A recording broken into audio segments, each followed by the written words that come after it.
C'est avec une grande satisfaction que nous lançons aujourd'hui une étape décisive dans notre partenariat pour un développement durable en République démocratique du Congo, avec la première réunion du comité de pilotage du nouveau cadre de coopération des Nations Unies pour la période 2025-2029. Ce cadre incarne notre partenariat stratégique et notre engagement commun en faveur d'un développement durable,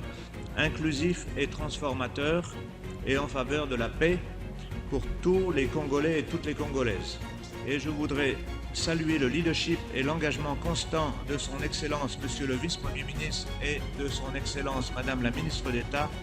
dont la coprésidence active du comité de pilotage constitue le véritable moteur pour la réussite de ce partenariat ambitieux. Excellences, Mesdames et Messieurs, le cadre de coopération 2025-2029 n'est pas un simple plan de travail, c'est une vision partagée et alignée sur les priorités nationales de développement pour une RDC plus résiliente, plus équitable, plus prospère, dans le respect des droits humains, de l'environnement et des engagements nationaux et internationaux.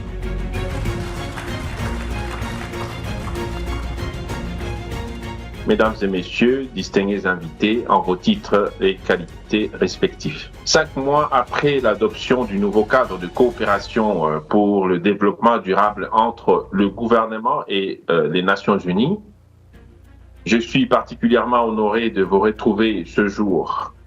bien qu'à des milliers de kilomètres, à l'occasion de la première réunion du comité de pilotage conjoint institué par ce cadre. Cet événement, bien plus qu'une simple formalité, répond avant tout d'une volonté, mieux, de l'expression d'une détermination incarnée par un gouvernement désireux de poursuivre ses efforts engagés dans la réalisation d'un développement économique qui soit durable et pour lequel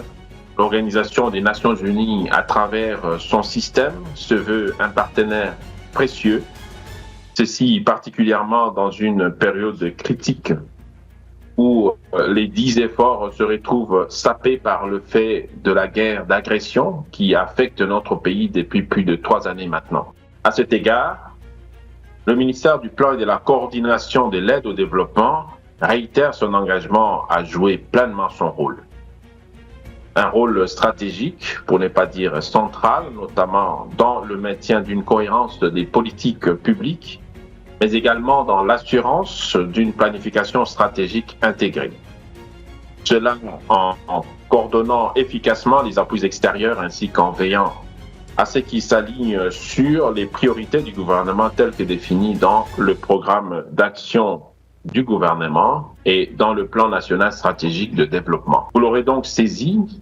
cette première réunion du comité de pilotage marque une étape stratégique majeure dans notre volonté commune de construire un partenariat plus fort, plus cohérent, plus transparent, recentré sur des résultats tangibles entre le gouvernement et les Nations Unies.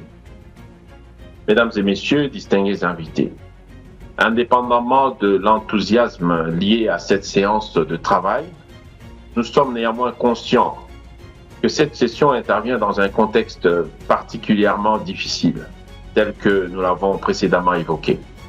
Les conséquences liées à l'agression dont nous sommes victimes sur la partie orientale de notre territoire se traduisent par une crise humanitaire croissante. Des millions de déplacés internes, des menaces pour la sécurité alimentaire, les épidémies, le braconnage, la destruction de l'environnement, de nos infrastructures vitales et tant d'autres. Ce défi requiert une réponse intégrée et multisectorielle pour y faire face à travers notamment la mise en œuvre de ce cadre de coopération qui offre l'occasion de renforcer notre résilience et de promouvoir une croissance économique inclusive et durable. Madame la ministre d'État, ministre des Affaires étrangères, coopération internationale et francophonie ici représentée, Messieurs les coordonnateurs résidents des Nations Unies en République démocratique du Congo, Mesdames et Messieurs, distingués invités, nous avons le pouvoir de construire une République démocratique du Congo plus prospère, équitable et résiliente pour la seule force de la volonté. Sur ce, je déclare ouverte la première réunion du comité de pilotage conjoint du nouveau cadre de coopération des Nations Unies pour le développement durable en République démocratique du Congo pour la période 2025-2029. J'ai dit, je vous remercie.